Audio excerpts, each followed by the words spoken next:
மக்களே, இப்போ பாருங்கள், நான் வந்து ரேஷன் அரிசியில் இட்லி போட போகிறேன். அதுக்கு அளவு இன்க்ரிமெண்ட் சொல்கிறேன் பாருங்கள். இப்போ பாருங்கள், இது வந்து பச்சை அரிசி. ரொம்ப பேர் புழுங்கல் அரிசி தான் போடுவாங்க, ரொம்ப அதிகமாக போடுவாங்க. நான் பச்சை அரிசி தான் அதிகமாக போடுவேன். இது பாருங்கள், 1, இது பாருங்கள் 2, 3. பச்சை அரிசி வந்து 3 கிளாஸ் போட்டணுங்களா. இப்போ புழுங்கல் அரிசி 2 தான் போடுவேன். எங்களுக்கு 1 கிலோ அரிசி தான் போதும். அதனால் எங்கள் வீட்டுக்கு போய் தகுந்தது நான் போடுறேன் பாருங்கள். 1,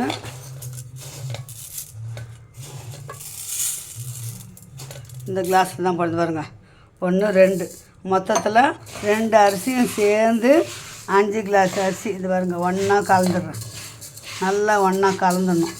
கலந்து என்ன பண்ணணும்னா ஒரு 6 மணி நேரம், இல்லை குறைஞ்சது 5 மணி நேரம் ஊற வச்சிடணும். ஓகேங்களா?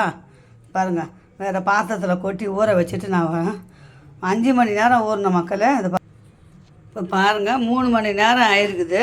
கொஞ்சம் கல் உப்பு போட்டு நல்லா நான் வந்து உராசி கழுவிக்க போகிறேன். இப்போது நல்லா ஒரு 5 தடவை 6 தடவை கழுவணும்.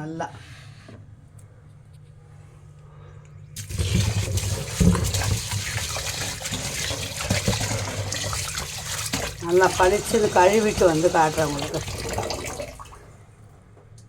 5 தடவை கழுவணும். அதனால் கேமரா அப்படி வச்சுட்டு கழுவணும்.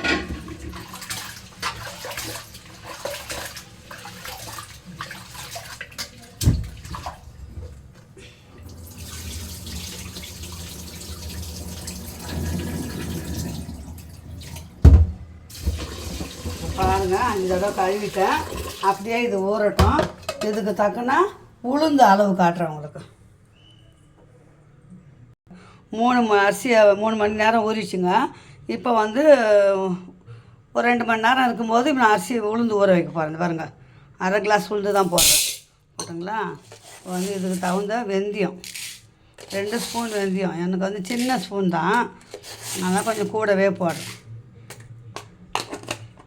இப்போ இது பாருங்கள், இதில் கொட்டி 2த்தையும் ஒன்றா ஊற வச்சுட்டு வரோம். அது ஊற வச்சு முதல் தண்ணியை கீழே ஊற்றிட்டு ஃப்ரிட்ஜில் எடுத்து போய் வச்சிடணும். இந்த உளுந்தை 3 மணி நேரம் ஆயிடுச்சு. உளுந்து 2 மணி நேரம் ஆயிடுச்சுங்க. ஃப்ரிட்ஜிலேருந்து எடுத்துட்டேன். இப்போ வந்து நம்ம மாவை போட்டுக்குவோம்.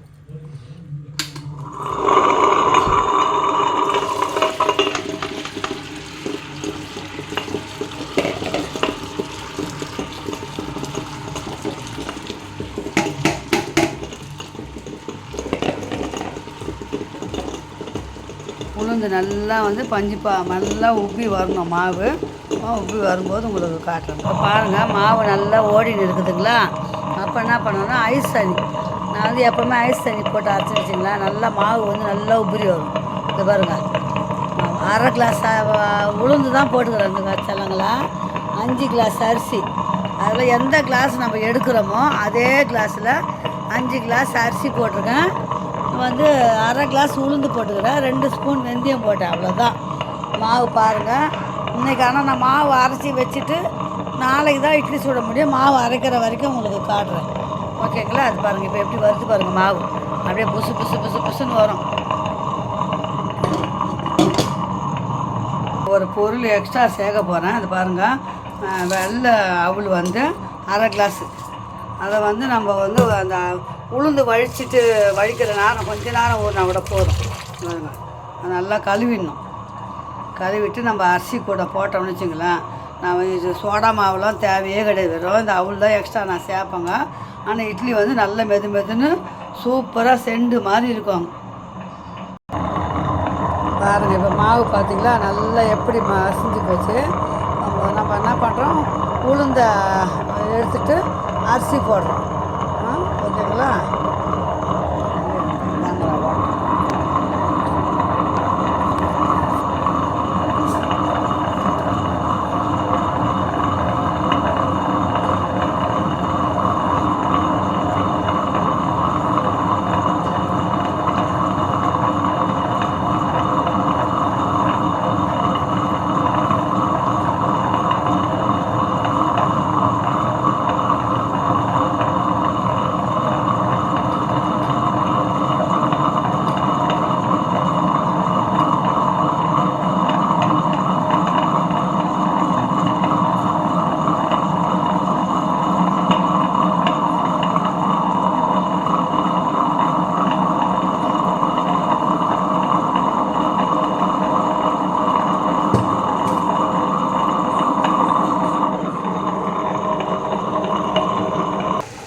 பாருங்கள் மக்களை, அரிசி போட்டுட்டேன். அரிசி ஓடும்போது இந்த அவல் ஊற வச்சுருக்கேன். 2 நிமிஷம் இருக்கும்போது அவல் ஊற வச்சேன். அந்த அவலையும் போட்டேன். நல்லா மாவு வந்து ஓடின்னு இருக்குது. நல்லா மெசிட்டேன். மெசிஞ்ச அப்புறம் ரெண்டு மாவை வந்து எப்படி கலந்து உங்களுக்கு வயசு வச்சு காட்டுறேன். ஓகேங்களா?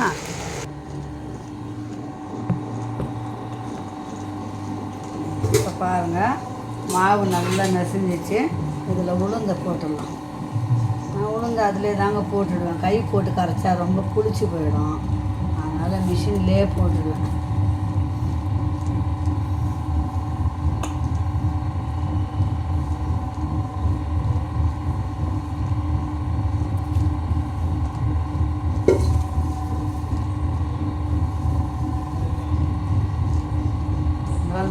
இந்த அளவுக்கு லெவலில் பாருங்கள் எப்படி இது பார்த்தீங்களா? சூப்பராக அந்த மாதிரி இருந்தால் போதும். காலையில் தான் இட்லி எடுத்து நான் காட்டுறேன் உங்களுக்கு. தொடர்ந்து வீடியோ முடிச்சுக்கிறேன். இந்த மாவு வடித்து வச்சுட்டு நாளைக்கு காட்டுறேன். பார்க்குறீங்களா? இந்த பாருங்கள் சூப்பராக ஆயிடுச்சு பாருங்கள்.